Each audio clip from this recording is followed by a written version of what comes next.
Sir, आपका drop location आ गया। याद है मुझे आज भी वो रात 1 दिसंबर रात के लगभग 1 बज रहे थे। मैं अपनी चेयर पे बैठा हुआ था, वाइट शर्ट रेड टाई पहन के, और उस टाइम पे मैं थोड़ा घबराया हुआ था क्योंकि पिछले 1.5-2 साल की जो मेरी मेहनत थी उनके ऊपर एक थोड़ा डाउट सा मुझे आने लगा था कि क्या मैं इंटरव्यू में खुद को प्रूव कर पाऊंगा।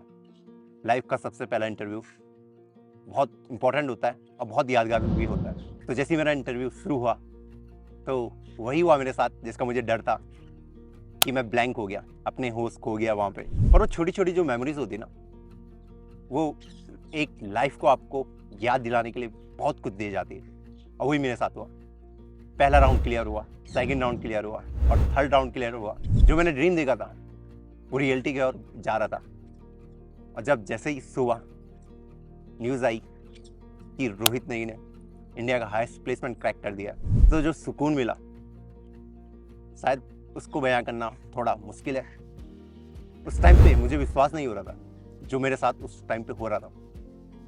न्यूज़पेपर में मेरा नाम, रिलेटिव्स की बधाइयाँ, दोस्तों के कॉल, बहुत सारे और भी चीज़ें हुई, और मैं एकदम से किसी अननोन से मिस्टर नोन बन गया, सिर्फ उस एक रात की वजह से। जब मुझे थोड़ा बहुत फेम मिल गया था मेरी प्लेसमेंट की वजह से, तो मैंने अपनी एक बहुत अच्छी जर्नी, एक बहुत बड़ा स्टेप लिया अपनी लाइफ का कि मैं यूट्यूब का आया। मैं बहुत ही एक शर्मिला, एक साइड टाइप का इंसान था। मैं अपने थॉट्स को ओपनली नहीं रखता था दूसरों के सामने, क्योंकि उतना कॉन्फिडेंस अपने अंदर था ही नहीं। लेकिन जब एक अचीवमेंट मेरे पास आई तब मुझे लगा नहीं, शायद मैं इसको शेयर कर सकता हूँ। और उसके बाद एक जो डर होता ना यार कि दोस्त मजाक उड़ाएंगे अगर यूट्यूब पे वीडियो डालेंगे, तो वो चला गया। उसके बाद यूट्यूब पे वीडियो डालना स्टार्ट किया और वो जर्नी आज तक कंटिन्यू। फिर आता है मेरा ऑफिस का पहला दिन, जिसके लिए मैं बहुत ही ज़्यादा एक्साइटेड था। ऑफिस में इम्प्रेस करने के लिए पहले दिन बहुत सारी ड्रेसेस खरीदी, शॉपिंग करी, और पहले दिन ऑफिस पहुंचा। बहुत नए नए लोग मिले, काफ़ी उनसे बातचीत हुई, और जो जर्नी थी ऊबर की, उस पूरी जर्नी के दौरान काफ़ी प्यार मिला। सिर्फ मेरी टीम से ही नहीं, अदर टीम के जो मैनेजर थे उनसे। कई मेरे पास ऐसे किस्से हैं जो थोड़ा दिल छूने वाले हैं। कई बार ऐसा होता था, कोई मंदिर जाता था तो मेरे लिए थोड़ा सा प्रसाद लेके आता था, तो एक छोटा सा जेस्चर भी ना दिल को छू लेता था कि हाँ, कोई अपना तो समझता है। हर फ्रेशर की तरह मेरे दिमाग में भी वही थॉट्स रहते थे कि क्या मैं ये प्लेस को डिजर्व करता हूँ, क्या मैं यहाँ सर्वाइव कर पाऊँगा। स्टार्टिंग के जो फर्स्ट मंथ होता है वो थोड़ा हमारा हनीमून पीरियड टाइप होता है। हर चीज़ धीरे धीरे चल रही है, स्मूथली चल रही है, हर चीज़ अच्छा लग रहा है। फिर धीरे धीरे आपके ऊपर रिस्पॉन्सिबिलिटीज आती हैं वर्क की। आपके ऊपर लोग एक्सपेक्ट करते हैं कि आप डिलीवर करना स्टार्ट करें, और वहाँ से एक नई जर्नी स्टार्ट होती है। फिर इसी जर्नी के दौरान मेरे साथ एक दुर्घटना हो जाती है, मेरा एक एक्सीडेंट हो जाता है, और जिसमें मेरा हार्ट टूट जाता है। और वो शायद one of the lowest point था मेरे करियर का, अगर मैं कहूँ अभी। तो उस टाइम काफ़ी लोगों ने मुझे सपोर्ट किया। अगर मैं अपने मैनेजर की बात करूँ, उन्होंने मुझे कहा कि क्या तुम्हें छुट्टी चाहिए, तुम बेड रेस्ट ले लो, क्योंकि मेरा एक हाथ पूरी तरीके से इंजर्ड था। मैं टाइप नहीं कर सकता था, कोड नहीं कर सकता था, सिर्फ एक हाथ से ही कोड कर सकता था। पर मुझे पता था कि शायद अभी लीव लेना एक अच्छा ऑप्शन नहीं हुआ, क्योंकि अभी मेरी करियर की स्टार्टिंग है, अभी मुझे सीखना है। तो मैंने सोचा नहीं, मैं ये ऑप्शन नहीं लूँगा।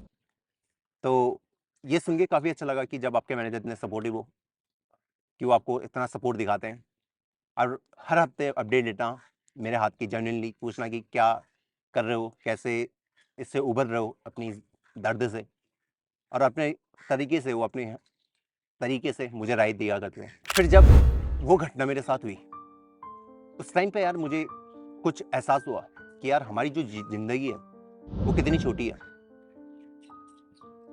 अगर उस घटना में उस टाइम पे अगर मुझे कुछ हो जाता, तो जो मेरे ड्रीम्स थे, जो मुझे करने थे, जो मैं प्लान कर रहा था उतने सालों से, मैं उन्हें कभी अचीव कर ही नहीं पाता, और शायद मेरे दिल में हमेशा एक रिग्रेट रह जाता कि काश मैं कर लेता उस टाइम पे। तो वहाँ से मैंने सोचना शुरू किया कि यार जो मैंने कुछ सपने देखे हैं काफ़ी बड़े, उनके ऊपर काम करना शुरू कर लेता हूँ। अब मेरे पास ऐसा ऑप्शन नहीं था कि मैं जॉब छोड़ दूँ, वो बिल्कुल गलत डिसीजन उस टाइम पे हो सकता था, क्योंकि फाइनेंशियली मैं उस टाइम पे उतना स्टेबल नहीं था। तो मैंने कुछ टाइमलाइन बनाई कि जब मेरे पास इतना पैसा इकट्ठा हो जाएगा जिसमें कि मैं अपने पेरेंट्स के लिए घर बिल्ड कर पाऊँ, क्योंकि मेरे ऊपर ना ही कोई एजुकेशन लोन था, ना ही किसी टाइप का होम लोन था। मैं चाहता था कि बस मैं अपने पेरेंट्स के लिए एक अच्छा घर बना पाऊँ और उनको एक अच्छी खासी ज़िंदगी प्रोवाइड कर पाऊँ। तो मैं उस जर्नी पे फिर लग गया। जो मेरे ड्रीम थे उनके ऊपर मैंने काम करना तो स्टार्ट कर दिया था कि जो मुझे अल्टीमेटली अचीव करना था। और फिर जब मुझे जिस दिन लगा कि हाँ, अब मेरे पास इनफ सेविंग्स हो गई हैं, मैं अपना घर बना सकता हूँ, और सच बताऊँ एक वो फीलिंग होती है कि जब आप अपना घर पूरा अपने पैसों से बनाते हैं, अपने पेरेंट्स को प्राउड फील कराते हो, वो फीलिंग बहुत अलग होती है। और तब मैंने सोचा कि हाँ, अब राइट टाइम है जॉब छोड़ने का और अपने सपनों की ओर जाने का, क्योंकि मुझे ये भी पता है कि यार यही जो लाइफ है, एक ही ज़िंदगी मिलती है और ये ज़िंदगी बहुत अनसर्टेन है, ये मैं जान चुका था। और अगर एक बार इंसान की शादी हो जाती है तो जो रिस्क लेने की एबिलिटी होती है वो काफ़ी कम हो जाती है।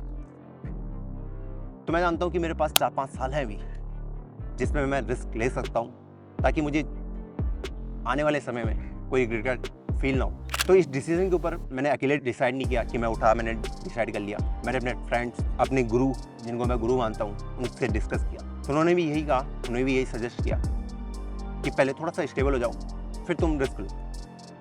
और मैंने वही किया, क्योंकि मैं आपको बहुत बार कह चुका हूँ, एक ही लाइफ है रिस्क लेने की, उसके लिए लीजिए। अगर ज़िंदगी मोनोटोनस चलती है ना तो मज़ा नहीं आता जीने का। जब तक लाइफ में थोड़ा थ्रिल ना हो तब तक शायद ज़िंदगी जीने का मज़ा नहीं आता। शायद सबके लिए अलग अलग ये हो सकता है।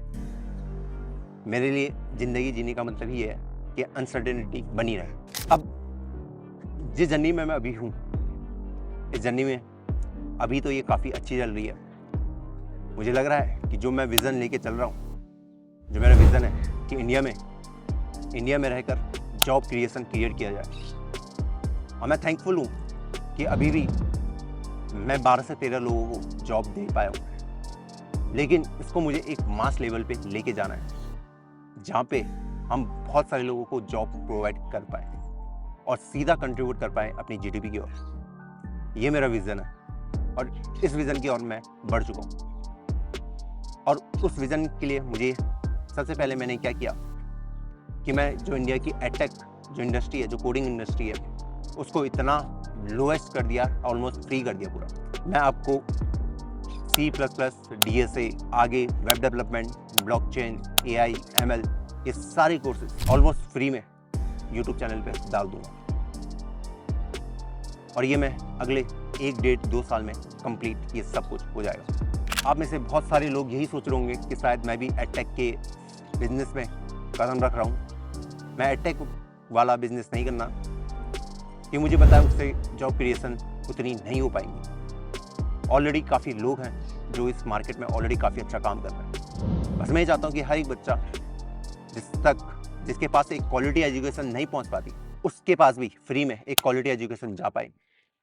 जितने भी हम टेकीज़ हैं, मैं सबको एक पेज पर ला पाऊँ और वहाँ से हम कोई न्यू टेक्नोलॉजी क्रिएट कर पाएँ, और वही न्यू टेक्नोलॉजी हमारे लिए बहुत सारी जॉब क्रिएशन का कारण बनेगी।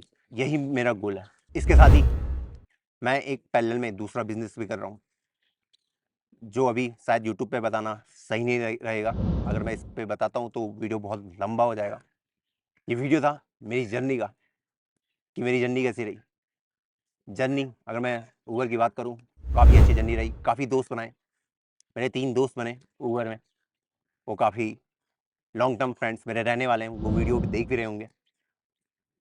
उनसे मैं बहुत अच्छे टच में हूँ और मैं उनसे पूरा जो भी मैं अप्स डाउन्स मैं देखता हूँ, उनके साथ शेयर करता रहता हूँ। शायद अब मैं बहुत सारी चीज़ें मिस करने वाला हूँ ऑफिस कल्चर की, like Jira ticket, diff, CR, office में स्नैक्स लेना, साथ में खाना खाना, टाइम पे ऑफिस पहुँचना, team meetings, late night talks, तो वो सारा कल्चर बदलने वाला है और ऑलमोस्ट मेरे लिए तो बदल ही गया है। अब मुझे शायद कीमत समझ आती है टाइम की, लोगों की वैल्यू वो ज़्यादा मुझे अब समझ आने लग गई है जैसे मैंने खुद का स्टार्ट किया। तो एंड में यार यही बोलूँगा कि मैं उन सब लोगों को एक तरीके से इंस्पायर करना चाहता हूँ जो ड्रीम देखते हैं और शायद उनको पूरा करने की उनके अंदर हिम्मत नहीं आती है। तो मैं जानता हूँ कि समय के साथ हमारे ड्रीम चेंज होते रहते हैं, लेकिन कुछ ड्रीम्स ऐसे होते हैं जो हमारे काफ़ी लंबे टाइम तक होल्ड करके रखते हैं। ज़िंदगी बहुत छोटी है और वो कब ख़त्म हो जाए या कब एंड हो जाए किसी को पता नहीं।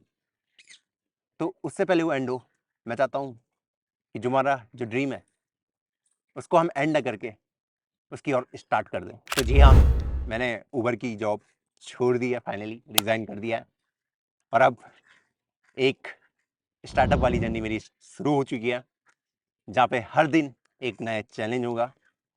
काफ़ी दिन मैं अप फील करूँगा, काफ़ी दिन लो फील करूँगा। जो भी होगा वो साथ में मिलके शेयर करूँगा मैं आपके साथ। अगर मुझे कभी ऐसा लगा पीछे मुड़ के कि शायद गलती कर दी जॉब छोड़ के, तो एटलीस्ट मुझे रिग्रेट नहीं होगा, क्योंकि मैंने जो रिस्क लिया अपने ड्रीम को पूरा करने के लिए लिया। और जो जॉब है वो आज नहीं तो कल, कल नहीं तो परसों तो मिल ही जाएगी, क्योंकि जो स्किल्स हैं वो मैंने ऑलरेडी डेवलप कर रखी है। हाँ, ये हो सकता है कि मुझे फिर से स्टार्टिंग से शुरू करना पड़े, पर मुझे कोई दिक्कत नहीं है उस चीज़ का, कोई मलाल नहीं।